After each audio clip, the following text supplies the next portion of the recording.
Terjadi yang berjual di sini di Pemko pada hari ini. Bagi Ibu sebelumnya saya akan menanyakan identitas Ibu terlebih dahulu dengan Ibu siapa Bu? Puput. Untuk usia berapa tahun Bu? 29. Untuk alamatnya di mana Bu? Jalan Saat. Jalan Saat ya. Lalu untuk sukunya Bu? Sunda. Berarti Bu asli Sunda ya? Ya. Baik. Baik Bu, di sini saya akan melakukan kepada Ibu. Ibu boleh bicara apa yang keluhan apa Ibu yang sampaikan saja Bu ya. Baik. Gimana untuk yang pertama itu apakah Ibu kayak memiliki dari riwayat mengandung atau hamil?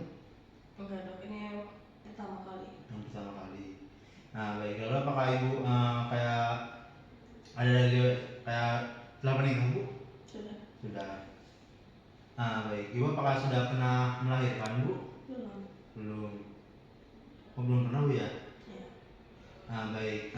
Ibu untuk dari headnya itu bagaimana Bu? Apakah normal atau kayak lebih cepat atau lambat? Normal aja sih dok. Normal aja Bu ya. Untuk lamanya berapa Bu kalau boleh tahu Bu? Kalau lamanya ya dok, sekitar 7 hari dok. 7 hari. Untuk siklusnya itu Bu?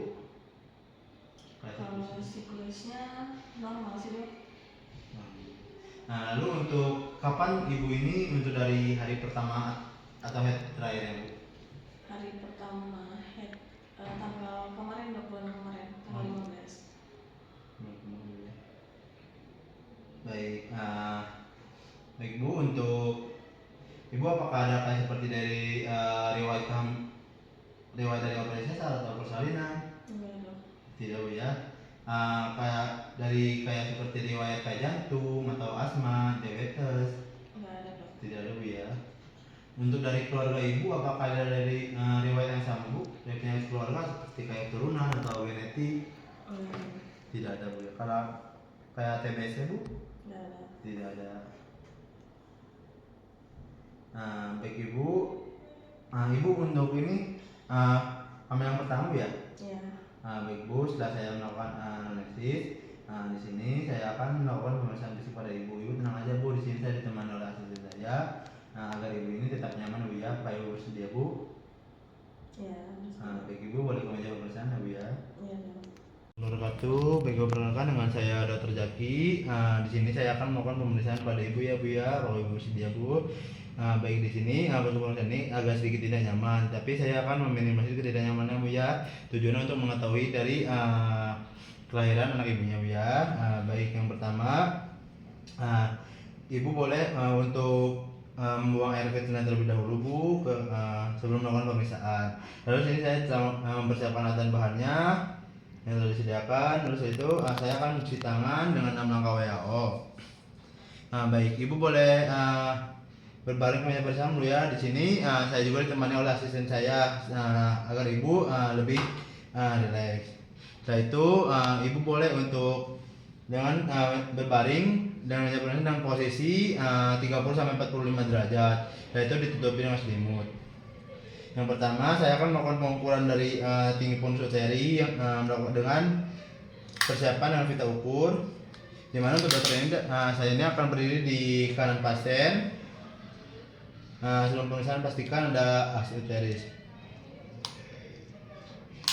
Dengan ada posisi uterus janin agar berada di garis tengah untuk meminimalkan kesalahan karena lemak tubuh ibu.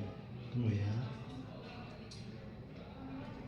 Baik, setelah itu melakukan palpasi dari fundus uteri dengan sisi radial dari jari telunjuk dan teraba dari fundus uterinya dengan meletakkan ujung pita ukur di bagian tengah fundus uteri.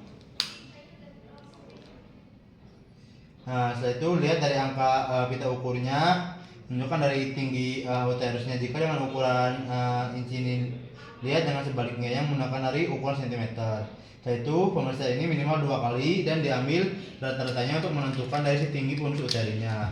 Setelah itu saya akan melakukan pemeriksaan dari levoid. Yang pertama ini untuk levoid 1, di mana pemeriksaan ini menghadap ke pasien. Lalu letakkan ujung jari pemeriksa pada fundus dan palpasi bagian janin yang berada dalam fundus uteroid dengan kedua tangannya. Setelah itu eksplorasi bagian fundusnya dengan jari-jari pemeriksa dan identifikasi dari si bagian janinnya yang berada dalam fundus uterinya. untuk bokong ini akan teraba massa besar dan lunak. Dan kepala ini terasa massa bulat, keras dan dapat digerakkan dengan mudah. Lalu setelah itu untuk lepoi 2, di mana kedua telapak tangan ini pemirsa ini dipindahkan ke dua sisi lateral uterus, di mana lakukan palpasi dengan jari-jari untuk menentukan dari bagian janinnya yang berada pada masing-masing sisi uterus. Untuk punggung ini akan berada di bagian atas yang keras dan resisten, dan untuk ekstremitas ini terdapat bagian-bagian kecil, irregular dan mudah digerakkan. Setelah itu untuk levoid yang ketiga ini, di mana palpasi dari perut abdomennya dapat diatasi fisis dengan satu tangan dengan cara menggenggam bagian bawah janin untuk identifikasi dari janinnya. Jika bagian bawah janin ini belum masuk pintu spanggul, akan mudah digerakkan. Setelah itu untuk kepala ini dia akan teraba massa bulat dan keras, dan untuk bokongnya ini dia massa itu kayak lembut dan asimetris. Lalu untuk levoid yang 4, di mana pemeriksa menghadap ke kaki pasien, letakkan kedua telapak tangan pada bagian bawah uterus dengan kedua telapak tangan. Ujung dua jarinya ini memegang bagian bawah janinnya dan memberikan tekanan lembut searah sumbu pelvis. Untuk konvergen ini, jika kedua ujung jari tangan agak bertemu, artinya bagian bawah janin ini belum masuk pintu. Yaitu untuk sejajar H2 dan H3 bagian bawah janin. Lalu di vergen ini, jika kedua ujung jari tidak bertemu, di mana janin ini sudah masuk ke pintu atau panggul. Nah, ya. Lalu setelah itu melakukan hari auskultasi, di mana dengan stetoskop monaural, di mana memakai tangan yang tidak dominan untuk mengambil stetoskopnya dan diletakkannya di dasar pada panggung janin. Lalu dekatkan telinga pemeriksa pada bagian ponnya untuk mendengarkan dari denyut jantung. Setelah itu untuk ini apabila tidak dengar karena dinding abdomen ibu ini yang tebal atau gemuk. Lalu letakkan bagian dasar stetoskop ini pada area yang paling tipis, misalnya di 3 cm di bawah umbilikus pasien. Setelah itu dengarkan dan hitung dari frekuensi denyut jantungnya. Setelah itu setiap 5 detik dilakukan sebanyak 3 kali dengan interval masing-masing ini 5 detik. 5 detik pertama 11, lalu 5 detik kedua ini istirahat, dan 5 detik ketiga ini 12, untuk 5 detik keempat ini istirahat, dan untuk 5 detik yang terakhir itu yang kelima itu 12. Lalu jumlah frekuensinya. Setelah itu meletakkan kembaliannya setelah digunakan. Baik Ibu, alhamdulillahirrahmanirrahim Bu, untuk pemeriksaan selesai, di mana untuk kesimpulannya ini GVA untuk gravimetrinya, usia kehamilannya itu, dan hamil tunggal, letak janin dan riwayat operasinya. Baik Ibu, untuk pemeriksaan selesai. Semoga Ibu selamat sampai lahiran Abuya. Assalamualaikum warahmatullahi wabarakatuh.